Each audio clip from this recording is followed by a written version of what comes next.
Say sadhu, sadhu, sadhu. So, dear Dharma practitioners, when it comes to Dharma, there is another word, we call it truth. And truth is always take us to liberation. It never take us to tangle. It never take us to difficulties. So that is the very nature of the dharma, or that is the very nature of the truth. It is inherent. Freedom is inherent within the truth. So that if we put like that, you may become more clear. Dharma is inherent with the freedom. But when it comes to our day-to-day life, so what we take as truth and what we take as intelligence. So when somebody says something, and we sometimes we say, oh, that is true. Oh, that is true. So how you say that? Why you say that? Because it related to your thoughts, it related to your experience. So whatever that other people say, you compare with your mind memory, and when that become equal, then you accept it as truth. So that is conventionally we take it as truth. Another thing is whatever that other people can accept and we can accept, and we agree and other people agree. So this conventional truth has many divisions.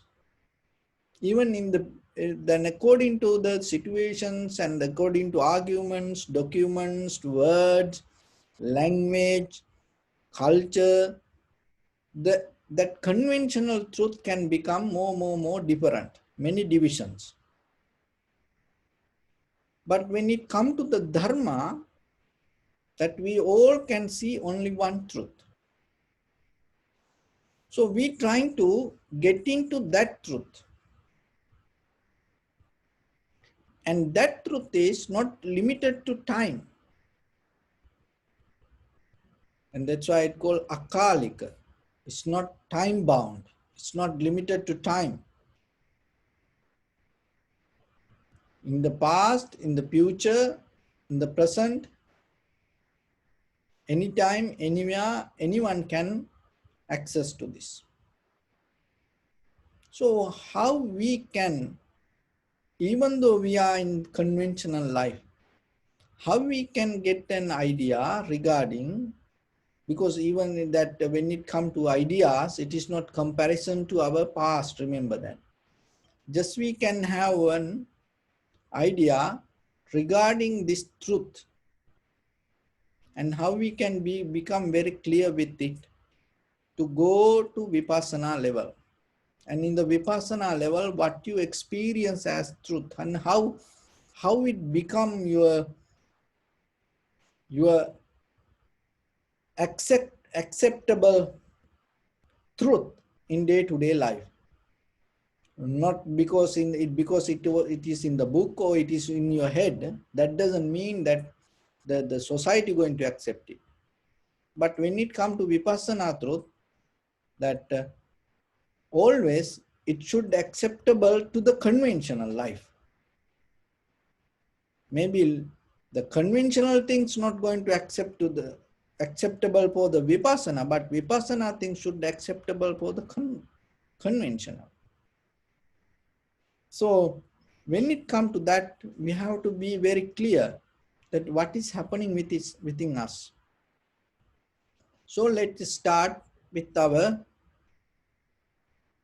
eye, ear, nose, tongue, body, and mind. So when you, as you know, the world start with the feeling, the form. Form, feeling, sensation, formation, cognition. So that is our life. So with the world, we have the connection with the form. So what you see through your eye is an action. When you see it in that very moment.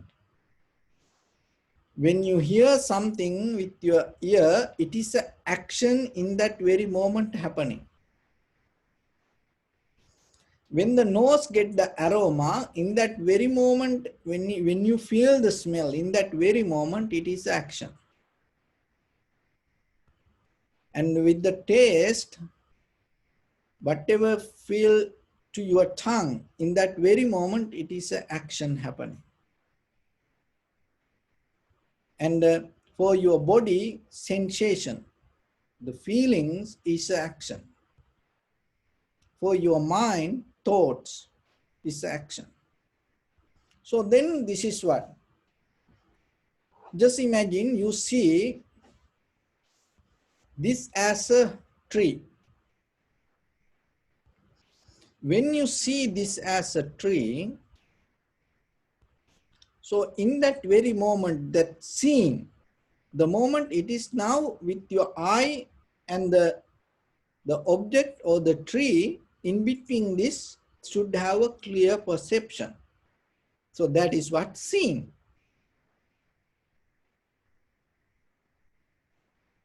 But the thing is, while you seeing it, what is happening, knowingly or unknowingly, your past experience come to middle of this and start to interfere into this action. And it disturb to this pure action. Just like, let's take it as a pure action. So the pure action within your eye and within the tree is seen. So that is the pure action. But in conventional life, we take as seeing not that what we see with the pure action with this tree.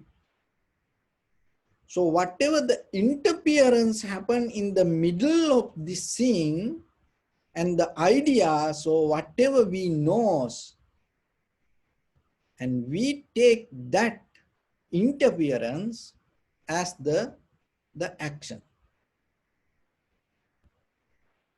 So then what happening? Rather than seeing the tree as it is, as a pre-entity,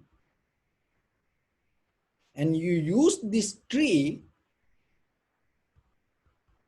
to mesmerize your all the ideas related to your past.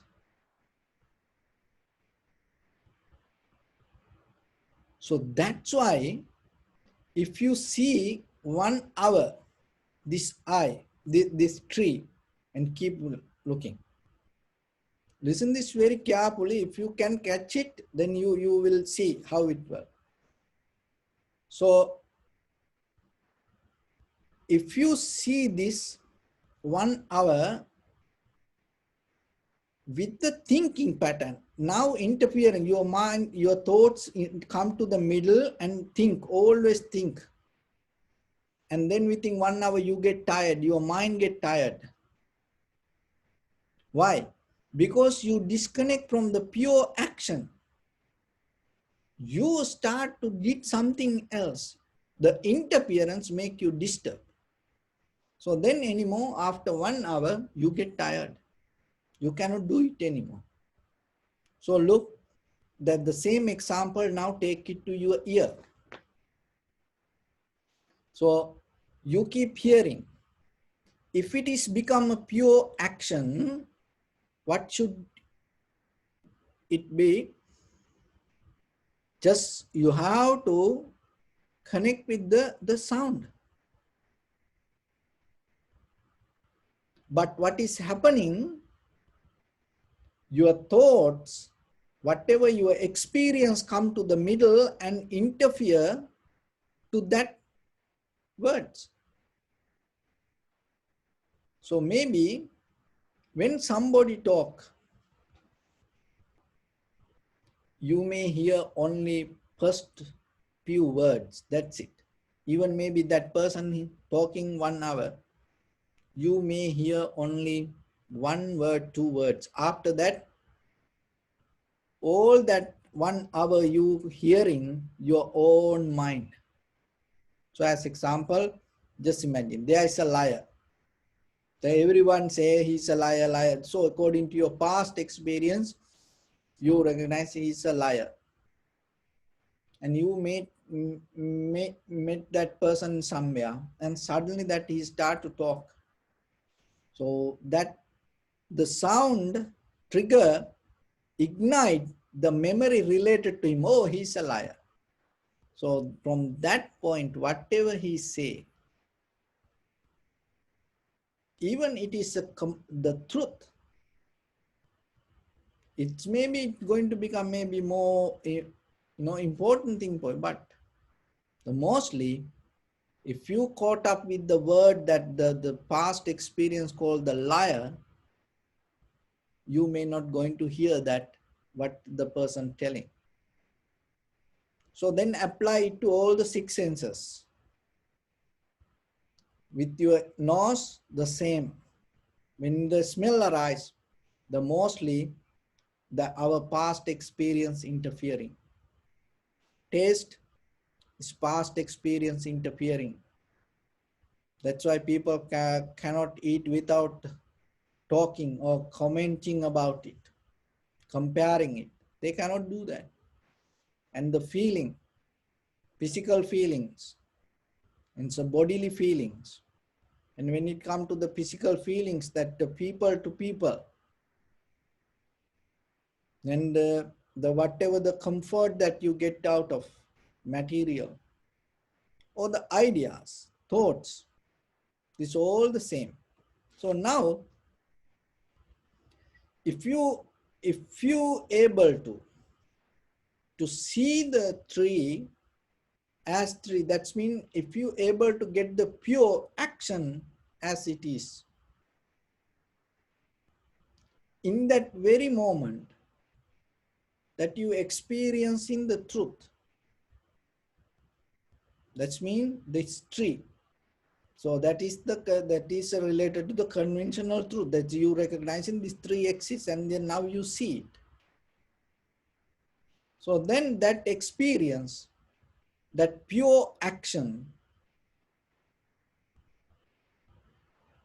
is called intelligence. Truth itself intelligent.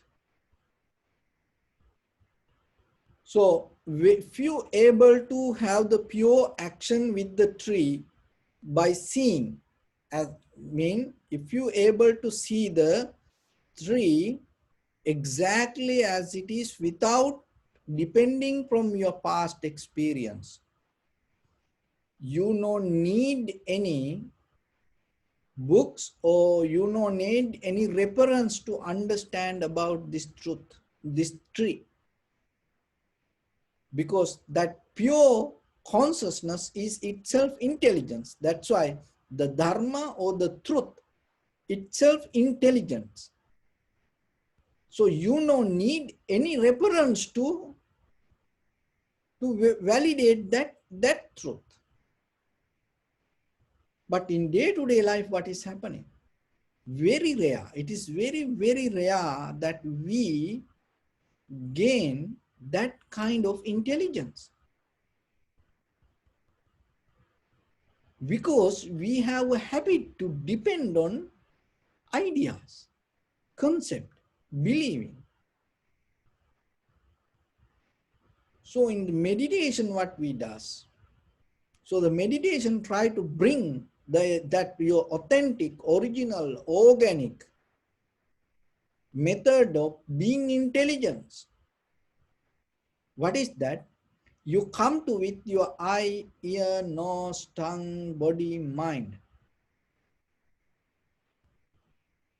to be just in the pure action. That means without interference from your past experience or the emotions or the intelligence that you already gathered, with very clear mind, you experience the moment. So that moment itself become intelligence. That is the entrance for the truth. So if you able to experience it little by little, little by little, little by little, and you will understand that truth, that what you see, it's not going to become different according to language or the word capacity of the words or the culture tradition. It's not going to be different. That is why it called the truth is universal. It has no boundaries. But through the language, through the books, through the ideas, culture, if we try to understand something, it's like you try to measure a land according to boundaries. Because land itself doesn't have boundaries. But once you put a boundary and then you measure the land and then you say from here to there, this much, how many feet from here to 100 feet. But the 100 feet is always depending on when you have the boundaries, that in that boundary you take as the, otherwise you cannot measure the land. In the eternal truth, in the pure consciousness, that you cannot measure the land. Because always you should have something in between that you have to measure. And in case if you take out that two lines, then it will go back to its original, that nature. From here to there, if you measure 100 feet, if from that point, if that boundary, if you take out, what will happen? And that measurement going to be wrong. So like that in day-to-day life, with the conventional life, we get used to this putting boundaries